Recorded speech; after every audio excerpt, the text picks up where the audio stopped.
Well, we are here back once again as we look at the October update and review a little bit what's going on in September. I get a chance to once again talk with Jay Newhart, Navigators Chicago Regional Team Leader, or City Director. How are you, Jay? Doing pretty well. How are you doing today, Tommy? I am good. Hey, let me ask you a quick question. As you look back in the last 6 months, what month is this? We are now in October. So in the last 9 months, what are some of the highlights of Navigators as a whole in Chicago that stick out to you? Well, that's a really good thing to look back now and then. Well, I think that it's been obviously hard for everybody to adjust to COVID and the COVID restrictions and the business economic downturn that went along with that. And so we had to adjust some of our meetings and put them online. And I've been really proud of the team, the way they have done that. So I would say that the biggest thing looking back is that we've leaned into relational discipling, even though we've had to go online with a lot of things, which for us kind of changes everything, because rather than in person and where we're engaging with people, like 3D, and being able to touch them, now it's quite a bit different. That, and I would also say that we've kind of learned a little bit more about the the breadth of discipling. By that I mean, disciples of Jesus, we seek justice for other people. So it is definitely about the disciplines of learning through the scriptures and passing that on to somebody in real life, but that also involves engaging with real life around us to stand up to things that we see that are oppressive around us. So such as leaning into issues of racial injustice, and which are complicated. So it's actually hard and not like a simple thing or a one size fits all, but to engage with people and to listen. I see our staff and the rest of our team, volunteers, doing that, engaging with people, really listening to people, being vulnerable about what we feel, and also seeking to do good and to pray. Yeah. For you as the city director, what is one thing that you've learned about yourself as a leader this year that the Lord has taught you during the season? I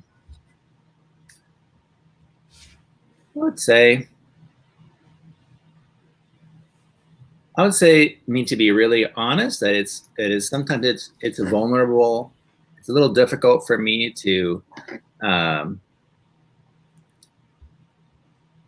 The harder part of a real relationship and relational discipling for me is at this point is being honest about what I really think and feel. Because there's a need for both. There's a need for the real listening as well as being honest. And I'm finding that sometimes in my relationship, especially when it feels like it's a pretty highly charged issue, that feel like I need the Spirit's help to step up and to be honest and straightforward with people, rather than simply passing on that and being more quiet. Yeah.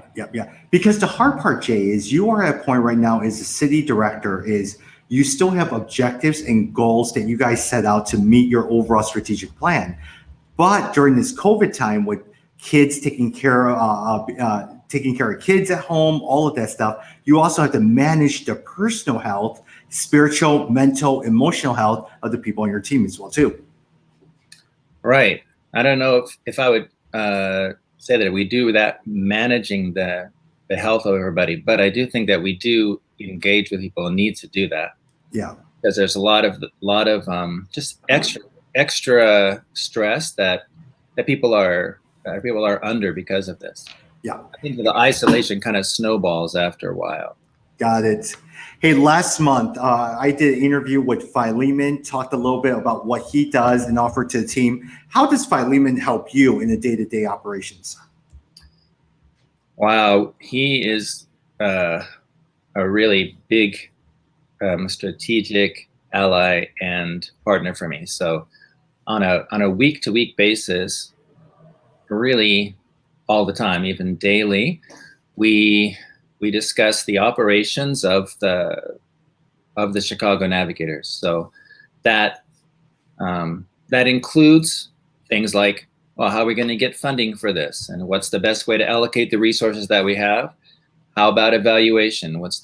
How is it time now to implement this evaluation with this piece of work or with this team, and how to do that?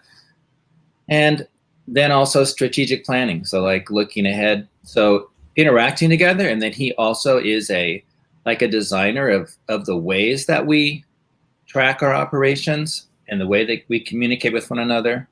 So he lifts a big load of leadership here in the city. Yeah, because one of the things that we talked about in the last one is even raising money for your operations, and a portion of what you raise for the Chicago does go to support Philemon to help you do your job and help with the operations with Navigators Chicago. Yeah. I mean, that's money well spent, that's for sure. Yeah. Hey, even for you, as you look at September and reflect upon September, looking to October, what are some of the things that you guys, or you're encouraged by what you saw in September, and what are you guys doing in terms of October?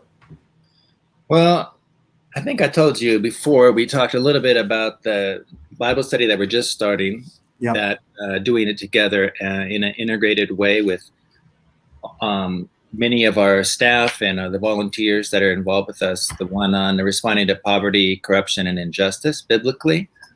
And so we just kind of got that rolling in September, and we have our second time together in October about that. And I'm really, really excited about, because I feel like we're able to kind of not skirt the issue, but go straight to, well, Jesus, God, the Father, and the Holy Spirit. And is that relevant at all, for how we should respond? And of course it is, but it's very good to re-engage with the scriptures about it and to talk with people rather than just following what the news says. Got it. Hey, and also for you, what's going on with the Western suburbs? I know you and I were going to talk, and you were going to share some of the stuff that's going on in the Western suburbs. Yeah, well, I think that one big thing that everyone is talking about out here has to do with the school situation, and people are obviously, concerned for our children and whether they need to be safe, obviously, but also whether they're going to be going back to school or staying out. And many of our staff do have, are in that situation where they're trying to sort that out, and most of them are vitally involved in the discussion with their neighbors as well. So I think that as a whole, that's happening. And then a little bit closer into Chicago, around the Oak Park and then Lawndale and Little Village area, we're continuing to develop our housing department. So as you probably know, through the business of remodeling flats and houses and then reselling them, it's been a vehicle for discipling for the Chicago Navigators. And there's a ministry that we partner with called Breaking Ground. And so right now we're in the process of kind of getting that stronger. It came to a place where because of a lot of economic factors, that was getting very hard to do and move forward, because it has to work well as a business as well. And now we're Jeff Dennis and several other of our teammates there and his staff with Breaking Ground are making a new start with that. So we're praying for that too. You got it. Jay, thank you very much. I know I just finished talking with Kendra. In this update, you're going to also see a video from Kendra as well too, as she shared a little bit in terms of what's happening on the collegiate campuses. So Jay, thank you so much for coming on and sharing what's been happening over in Navigators Chicago this month. Sure. Thanks a lot, Tommy. For more information on Chicago Navigators, go to chicagonavs.org. That is chicagonavs.org. Thanks, Jay. Yeah, you bet. Thank you, Tommy. See you soon.